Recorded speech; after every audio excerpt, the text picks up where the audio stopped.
हमारे साथ हरियाणा के स्वास्थ्य मंत्री कमल गुप्ता बातचीत करने के लिए मौजूद हैं। सर, कोलकाता का आरजीकर अस्पताल का जो रेप हत्याकांड है, कहीं ना कहीं पूरे देश में क्रांति की लहर जग गई है। लोग न्याय की मांग कर रहे हैं, मगर एक मामला हरियाणा के रोहतक से भी आया है। किस तरीके से देखते हैं, क्या संज्ञान ले रहे हैं स्वास्थ्य मंत्री के तौर पर? देखिए, पहले तो आज रक्षाबंधन है जी।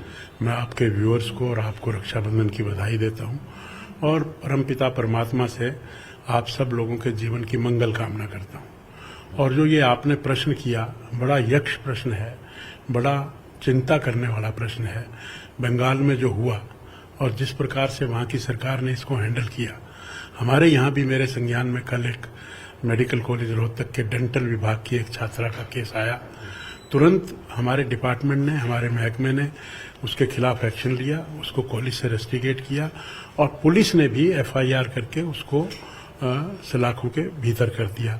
और हमने भी एसपी साहब से भी बात की, हमने वाइस चांसलर साहब से भी बात की और हमने डायरेक्टर जनरल पुलिस से भी बात की और सख्त से सख्त एक्शन लेने को हमने कहा है। और इसकी पूरी जो है तह तक जाकर इसकी कार्रवाई होगी और सख्त से सख्त एक्शन उनके खिलाफ लेंगे।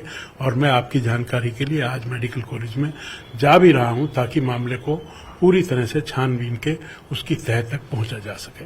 सर, एक सवाल ये कि जिस तरीके से जो कोलकाता में हुआ और रोहतक के पीजीआई के जो तमाम स्टूडेंट हैं, छात्र हैं, लगातार इसका विरोध भी कर रहे थे, मगर अब उनके ही अस्पताल का एक मामला आ गया है और छात्रों में आक्रोश ज्यादा है। ये आक्रोश ज्यादा है और ये आक्रोश और भी ज्यादा इसलिए भी है कि वहीं के एक टीचर कम्युनिटी के लोग ने दिया।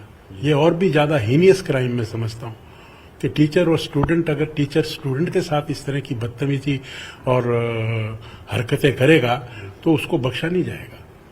हरियाणा की बेटियां अंतर्राष्ट्रीय स्तर पर देश का नाम कर रही हैं, रोशन कर रही हैं, मगर इस तरह की जघन्य अपराध अगर कहीं कहीं इलाके से आते हैं, हरियाणा सरकार कितनी सतर्क और सचेत है? इसकी घोर निंदा करता हूं और हरियाणा सरकार की तरफ से आपको आश्वस्त करता हूं और पूरे प्रदेश की बेटियों को आश्वस्त करता हूं कि इस तरह की घटना के खिलाफ हम तुरंत सख्त से सख्त कार्रवाई करेंगे ताकि आगे आने वाले समय में कोई इस तरह की हरकत ना हो और कोई आंख उठाकर भी हमारी बहन बेटियों को ना देख पाए। एक सवाल मैं राजनीति से जुड़ना चाहूंगा कि जिस तरीके से चुनाव की घोषणा हो गई है और तमाम दल तैयार हैं, ब्लॉक लेवल, बूथ लेवल पर प्रचार प्रसार भी शुरू हो गया है, ऐसे में भारतीय जनता पार्टी क्या रणनीति रूपरेखा तैयार कर रही है और कितनी सीटों का लक्ष्य है इस बार?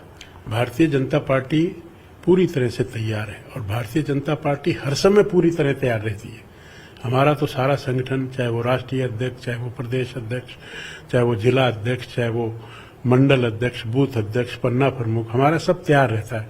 हम तो ये कोई कांग्रेस की तरह की पार्टी नहीं है जिसने प्राइम मिनिस्टर के घर जन्म लिया वही राष्ट्रीय अध्यक्ष बने।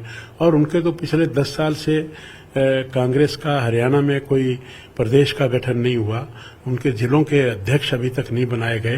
तो मैं समझता हूं कि हमारी पार्टी पूरी तरह से तैयार है और बहुमत की सरकार तीसरी दफा भारतीय जनता पार्टी की सरकार हरियाणा में बनाएगी। धन्यवाद हमसे बातचीत करने के लिए। तो आप सुन रहे थे हरियाणा के स्वास्थ्य मंत्री कमल गुप्ता को, जिन्होंने तमाम मुद्दे पर न्यूज 18 के साथ खास बातचीत की। दिल्ली से कैमरामैन प्रकाश गुप्ता के साथ मैं रवि मिश्रा, न्यूज 18।